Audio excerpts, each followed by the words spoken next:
نور خدا کو کوئی بجھا نہیں سکتا۔ یہ میرے رب کا بھیجا ہوا ہے۔ ختم کرنے والے کتنے آئے، ختم ہوتے چلے گئے، پر نور خدا کو کوئی نہ مٹا سکا، شمع اسلام کو کوئی نہ بجھا سکا، حق کو کوئی روئے زمین سے ختم نہ کر سکا۔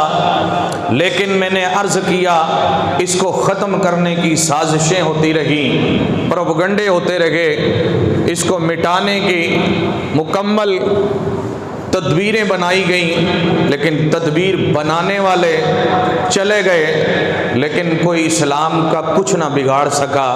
جو بگاڑنے آئے تھے وہ اپنی زندگیاں بگاڑ کے چلے گئے، وہ اپنی سیرتیں بگاڑ کے چلے گئے، ان کی صورتیں بگڑ گئیں، ان کی نسلیں بگڑ گئیں، ان کے حالات بگڑ گئے، ان کے معاملات بگڑ گئے۔ نور رب کا اسے کوئی بھی بجھا نہ سکا، ختم نہ کر سکا۔ بات سمجھ میں آ رہی ہے؟ اور یہ میرے رب کا وعدہ ہے کہ جو اللہ کے نور کو بجھانا چاہے گا، اسلام کی شمع کو ختم کرنا چاہے گا، وہ کتنی بھی پھونکے مار لیں لیکن وہ کبھی بجھا نہیں سکیں گے۔ کیوں؟ اس لیے کہ نور خدا وہ ہے جس کو کوئی بجھا نہیں سکتا۔ روئے زمین پر جو اسلام ہے، جو دین ہے، یہ کسی کا ایجاد کردہ نہیں ہے، کسی کمپنی نے نہیں بنایا ہے، کسی بندے کا بنایا ہوا کوئی پلیٹ فارم نہیں ہے۔ یہ دین الہی ہے، یہ اسلام اللہ کا ہے، یہ اسلام رب کا ہے، یہ دین اللہ کا دین ہے، اور اس کی ذمہ داری میرے رب نے لی ہے۔ اس کی حفاظت کرنے کی جو ذمہ داری ہے وہ بھی میرے رب نے لی ہے۔ نگہبان اور اس کا محافظ میرا رب ہے۔ اس لیے اسے جتنی باطل طاقتیں آئیں اور پوری طاقت لگا دی، لیکن کوئی بھی حق کو ختم نہ کر سکا، سچ کو ختم نہ کر سکا، شمع اسلام کو نہ بجھا سکا، لوگوں کے دلوں سے ایمان کو ختم نہ کر سکا۔ یہ ضرور ہوتا رہا کہ بندے ختم ہو گئے لیکن ایمان ختم نہیں ہوا۔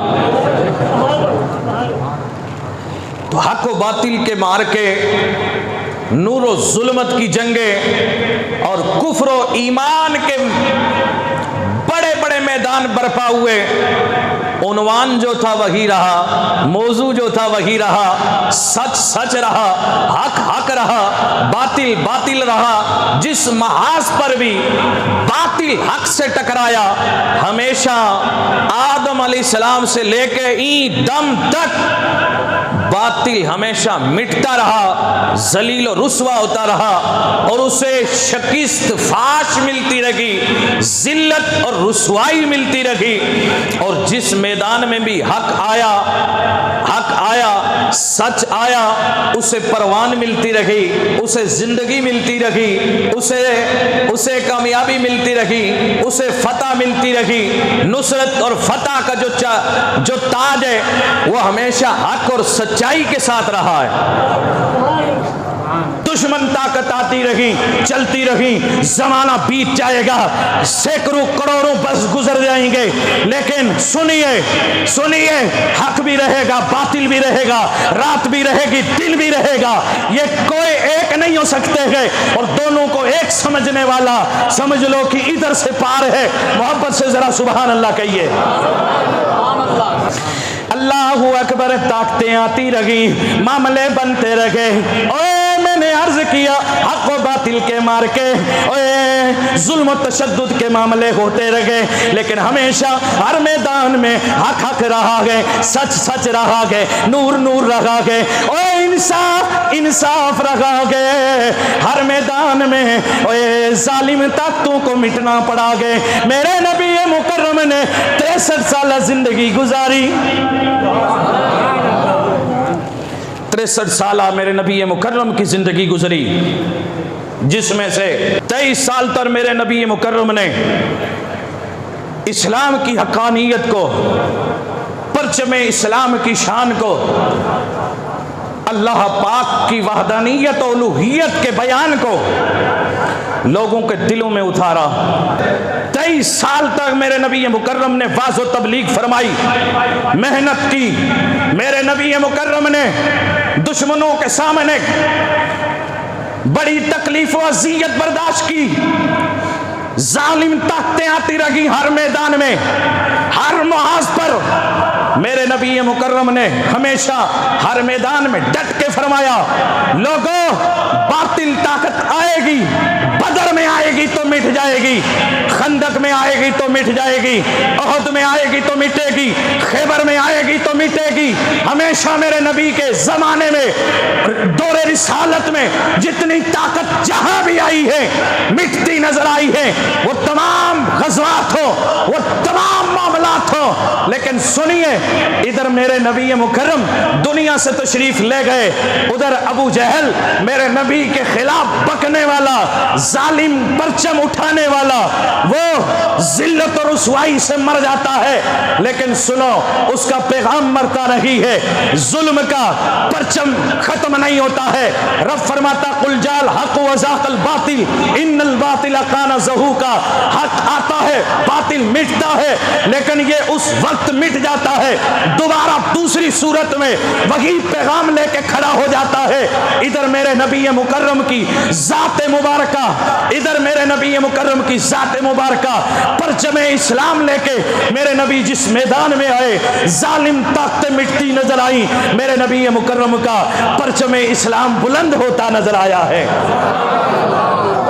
میرے نبی مکرم کے بعد پرچم اسلام لے کر کے حضرت امیر المومنین سیدنا ابو بکر صدیق رضی اللہ تعالی عنہ، آپ خلافت کے منصب پر جب آپ بیٹھے، اس وقت بھی یہ نہیں کہ میرے نبی مکرم کے بعد ظلم کا یہ پرچم ختم ہو جاتا، ظلم کی صدائیں مٹ جاتی، ظالم طاقتیں ختم ہو جاتی، نہیں، میرے نبی مکرم کے فوراً دنیا سے تشریف لے جانے کے بعد یہ ظالم طاقت مسلمات القذاب کی صورت میں نمودار ہوئی۔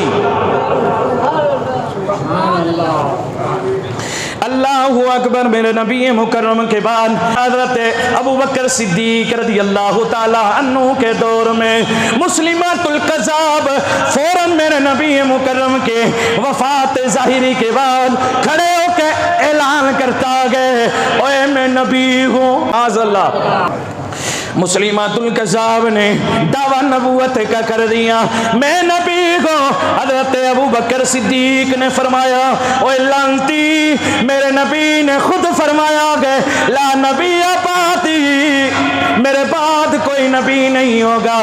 ہاں، جو نبوت کا دعویٰ کرے گا وہ دجال ہوگا، لیکن نبی نہیں ہوگا، کیونکہ نبوت کا دروازہ بند ہو گیا، آخری میرے تیرے نبی گئے، اب میرے نبی کے بعد کوئی نبی نہیں آئے گا۔ مسلمات القذاب نے ایک فوج کا دستہ لیا، لوگوں کو اکٹھا کیا، ورغ لایا، اور اس کے ساتھ بھی بہت سارے لوگ مل گئے، اکٹھے ہوئے، حضرت ابو بکر صدیق کو جنگ کا چیلنج دینے لگا، اوے ہٹ جا، تو نبی کا غلام جانشین بنا بیٹھا گئے، امیر المومنین بنا بیٹھا گئے، چل تو اپنا معاملہ ختم کر لے، اوے میں نبی کو۔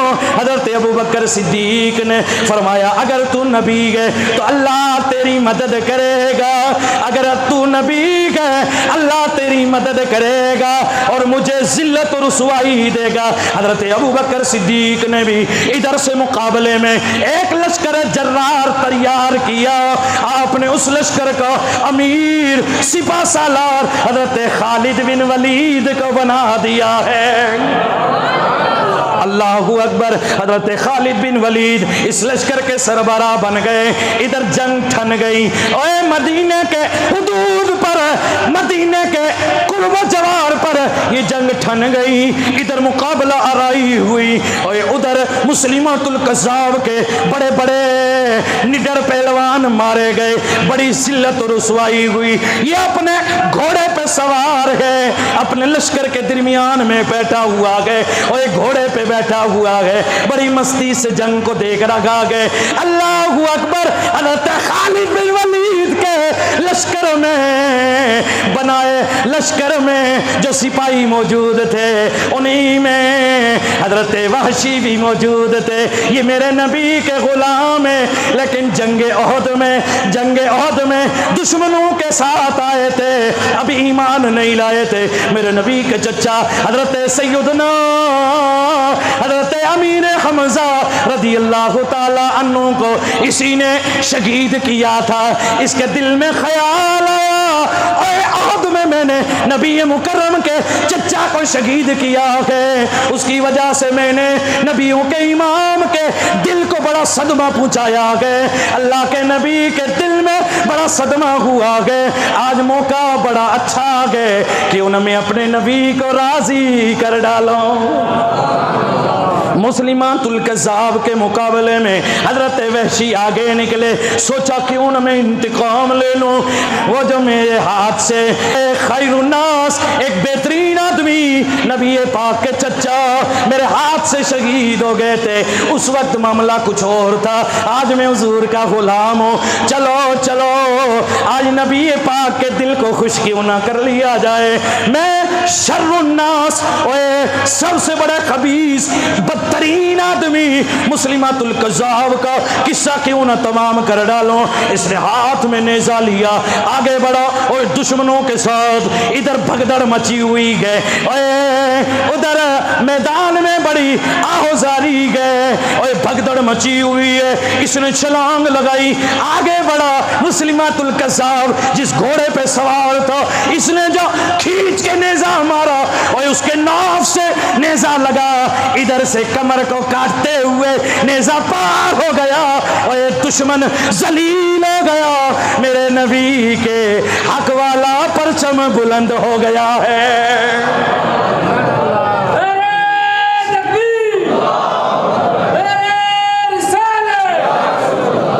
جب یہ مرا تو خبیث سارے اس کے فوجی بھاگنے لگے، کوئی ادھر کوئی ادھر، جہاں پناہ لینے لگے۔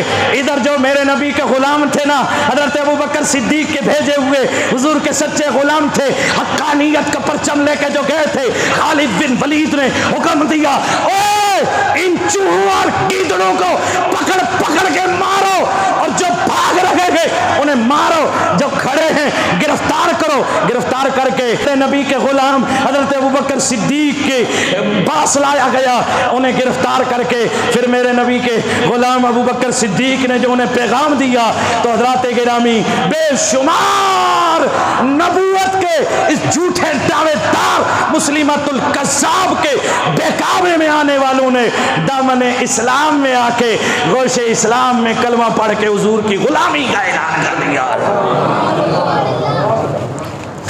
اللہ اکبر، میدان ختم نہیں ہوا اور جنگ ختم نہیں ہوئی، ادھر یہ معاملہ ختم ہو گیا، پھر یہ جنگیں جاری ہو گئیں، اسی طریقے سے اور بھی کئی جنگیں ہوتی رہی۔ مجھے عرض اب یہ کرنا ہے، آتے آتے ایک مارکا بنا، کربلا کا میدان ہے، ادھر میرے امام حسین ہے،